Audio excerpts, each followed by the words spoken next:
Alright, guys, Chapter 7 Home Again. Poppy and her father did not talk on the long way home. Only occasionally did she say, "Watch the puddle, Papa," or "Won't be long now." That was all. Longmore, walking with his head down, eyes glued to his feet, kept uttering sighs. Now and then he reached up to touch his hat, just to be sure it was there. Once, after stealing a look at Poppy, a look that she caught, he let out something like a moan.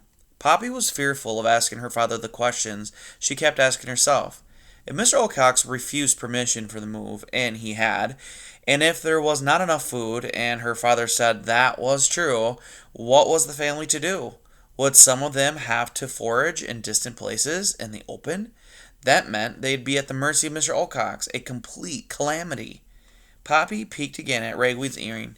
She kept asking herself why she had ever gone to the hill with Ragweed without asking permission. She knew better. Look at all the trouble she'd caused.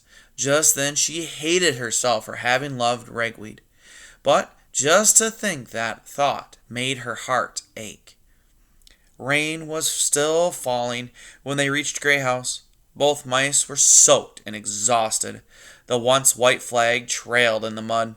A large number of mice were milling about on the porch, waiting for the expected good news. Sure enough, when Poppy and Longwort appeared, a cheer went up. The sound brought Longwort to a dead halt. The old mouse stared blankly at the rows of eager faces. A second cheer began, but faded as the onlookers sensed something was wrong. Silent and grim-faced, eyes averted, Longwort painfully climbed the grey house steps. Alarmed into silence, the mice backed away to let him pass. Poppy saw her mother break through the crowd. "Longwort!" she cried. "Oh, my dear, what happened?" Longwort lifted sad eyes. Without a word, he continued on into the house, retreating into his boot study and drawing the curtain behind him. For a moment, sweet Cicely stared at her husband. Then she dashed into the boot after him. Only then did the others notice Poppy. She had been standing alone, quite ignored. Now they surrounded her and pelted her with questions.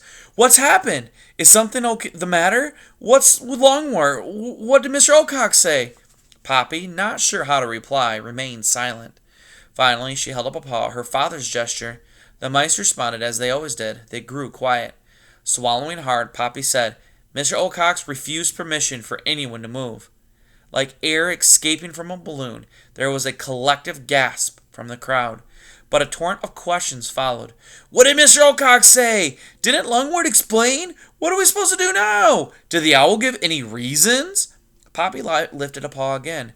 Once the crowd had stilled, she confessed softly. "Mr. Wilcox said it was because Ragwin and I didn't ask permission to go to Bennett Hill." She hoped for a chorus, or at least one mouse would say, "That's not fair," or "That's absurd," but no such word was spoken. Alarmed, Poppy looked around. Some eyes avoided hers. Others showed sorrow. Quite a few darted angry glares at her. "You'll have to excuse me now," she murmured, quite shaken. "I need to get myself dry." A narrow passage was made for her to pass. As she entered the house, she felt a nudge from behind. Alarmed, she jumped. It was Basil. "This way," he whispered. He led her to an isolated room. "Dry yourself," he said. "I'll get you something hot." Placing Ragweed's earring to one side, Poppy began licking her fur dry. By the time she was done, Basil returned with an acorn of steaming mashed rye. Despite her upset, Poppy ate ravenously, grateful for the warmth that seeped through her body. Basil listened intently as Poppy told of the meeting with Mr. Wilcox. And look what I found." She held up Ragweed's earring. Basil looked at it carefully. "Where was it?" "Sticking out of one of Mr. Wilcox's pellets." "Makes me sick," he muttered. After a while he asked, "Poppy, what's going to happen next?" Poppy sighed. "I thought it would have been impossible to feel worse than I did when Ragweed died. I was wrong. This is worse. So many will suffer, and guess who's going to be blamed? Me." Wearily, Poppy made her way to the attic. She wanted to be alone. Amid Farmer Lamont's clutter, she'd come across a tin can a while ago shaped like a house.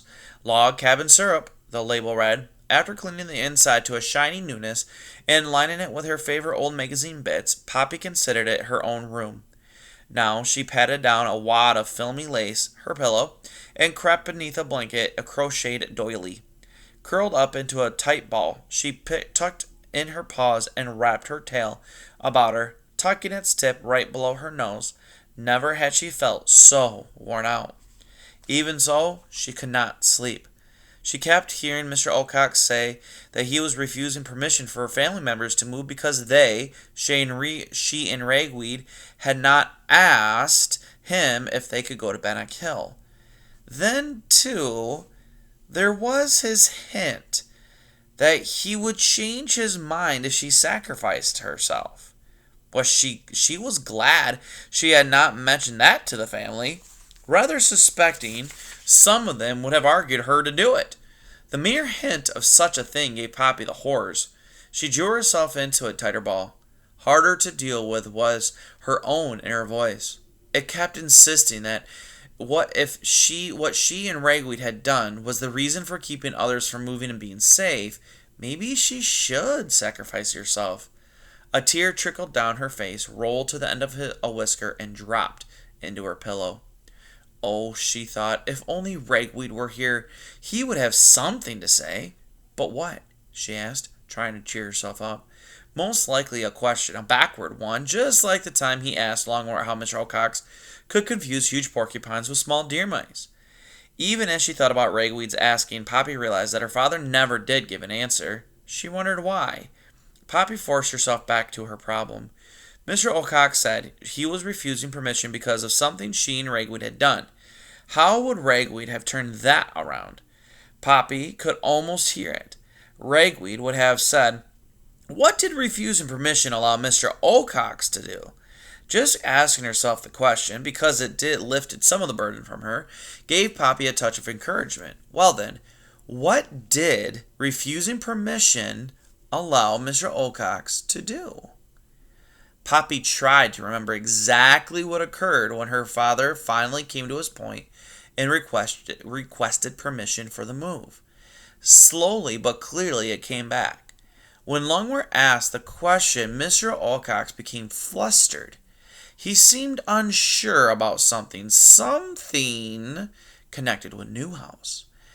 That is, he didn't ask Longmore about the move. He asked if he had been to Newhouse. In fact, he actually asked the question twice, or was it 3 times? The point was, the moment Longmore said that he had not been to Newhouse, that was when Mr. Ocock said no. But it was not, Poppy recalled, "No, you can't move." Rather, it was, "No, you cannot move to Newhouse." Poppy sat up. Was it possible that there was something there at Newhouse that Mr. Ocock wanted to keep hidden from them? Was that the real reason for his refusal? The idea so excited Poppy that she felt like rushing downstairs to tell Longmore. She started to get up, only to stop. If she had hit upon the real reason for Mr. Ocock's refusal, there was but one way she could prove it. She would have to go to Newhouse and see what was there, and she could hardly ask Mr. Ocock's permission to do that. "I don't care," Poppy said aloud, making a fist of her paw. "I'll do it. I will." With a sigh of exhaustion, Poppy finally fell asleep. But it was not a restful sleep. She kept dreaming she was lost. Worse, no matter where she turned for help, she saw only eyes. Mr. Ocock's eyes. They were always just above and behind her.